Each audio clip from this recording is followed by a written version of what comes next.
Hello, welcome back to Positive Image Academy of Excellence. Our special project, the 3Cs Project, is less than a week away. At this point, I want to thank all of the people who worked so tirelessly to make this project a reality. I want to thank the administrators here at the Academy, the faculty, the staff, and the students. I'd also like to thank our industry partners who assisted us in making this a reality.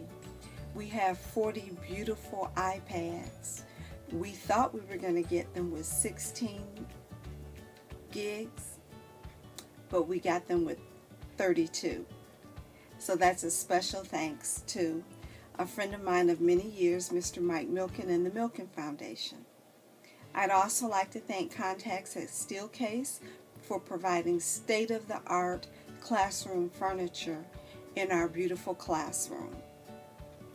I'd also like to thank the staff at Sound Designs for giving us the best sounding system that I have ever heard in a classroom.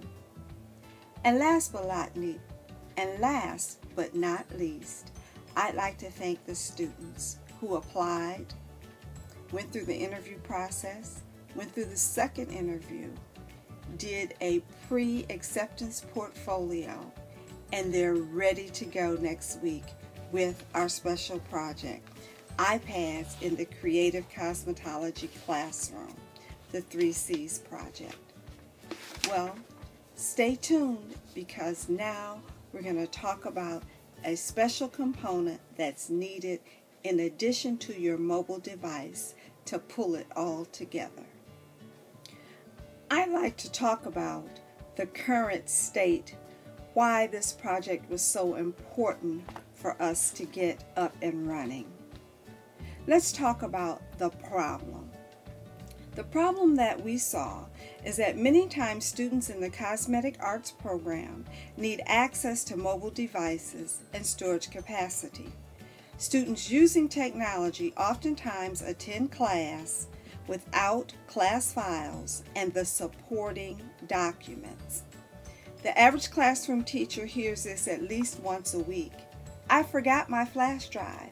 Oops, I think I lost my flash drive. Or, I left my flash drive in the computer lab, or at home, or in the car. So how will we address this?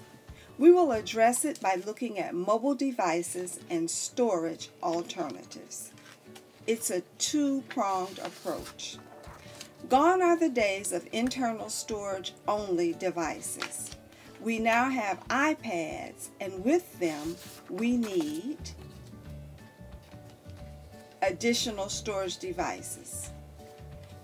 Why do we need to address this? Because the current state that we're in will not be successful in preparing our students for the 21st century in the classroom or at work. So we're looking at this because we want to offer our students state-of-the-art mobile devices, free app solutions, seamless access to devices and the apps, an easy-to-learn application, and anywhere, anytime solutions for their computing power. Now, how will we address the current state? We said we'd address it with cloud computing. So we reviewed several applications. The first one we looked at was the Apple iCloud.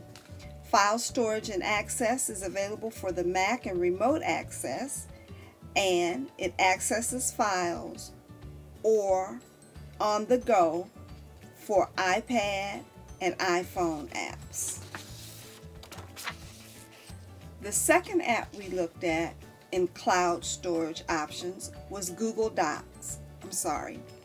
Drive. File storage and access is available for Windows, Mac, and the web. And on the go, it accesses the iPhone and the iPad, the Android, and the mobile web. We then moved on to our third cloud storage option. The third option that we considered was Dropbox. Regarding its file storage and access, it's available for Windows, Mac, and the web.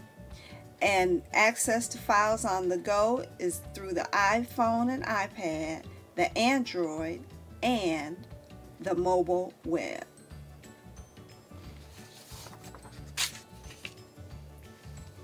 And our last but not least option that we considered is a Microsoft product, and it's named SkyDrive. Microsoft SkyDrive. SkyDrive provides file storage and access to Windows, Mac, web, and remote access. For accessing files on the go, it can be accessed through the iPhone, the iPad, Windows Phone, Android phone, and the mobile web. Now, with all these choices to consider, the team of educators here at Positive Image had a hard task before them. But after deliberation and thought and practice with the apps, they decided that our choice for additional cloud computing storage space would be the Microsoft SkyDrive. Microsoft SkyDrive provides 7 gigs of free storage. You might ask, how much is that?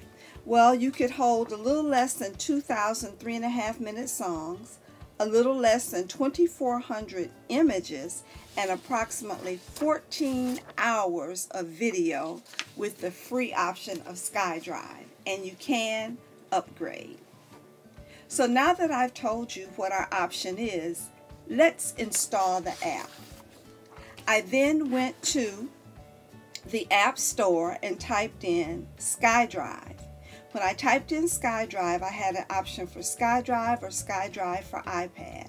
I selected SkyDrive for iPad. Once I selected that, if you direct your attention to the upper left part of the screen, you see SkyDrive, and it says free. I then tapped on free, and the next window that opened up gives me an option to install it. I then tapped on Install App. It immediately asked me for my Apple ID and started the install process. It only took a few moments, and then the progress meter said that it was available for me to open the app. I opened the app, and this is the opening screen. It asks for your password and your username. I had previously set up the account, so I entered the information. When it opened up to this screen where I had a documents folder and a folder with my name on it. I then added items, and the items I added was a folder. I wanted another folder. So I clicked on Add Items, Create a Folder. I named the new folder Photos. I then went over to the camera gallery and found the photos that I wanted. 1 or 2 was in my Photo 365 area, and another one was on the camera roll. I clicked on them, and a choice came up to copy it. I clicked yes. It then added the items to my new folder, and there you see we added 4 items. And it's just that simple. Here's one of our faculty members now practicing on his PC, but he's awaiting his iPad. Thank you so much for your time and your attention. It has been great to spend this time with you, to share our dream that has become a reality. iPads in the Creative Classroom, the 3C's project. Should you have any questions about our academy, don't hesitate to contact us. We look forward to hearing from you.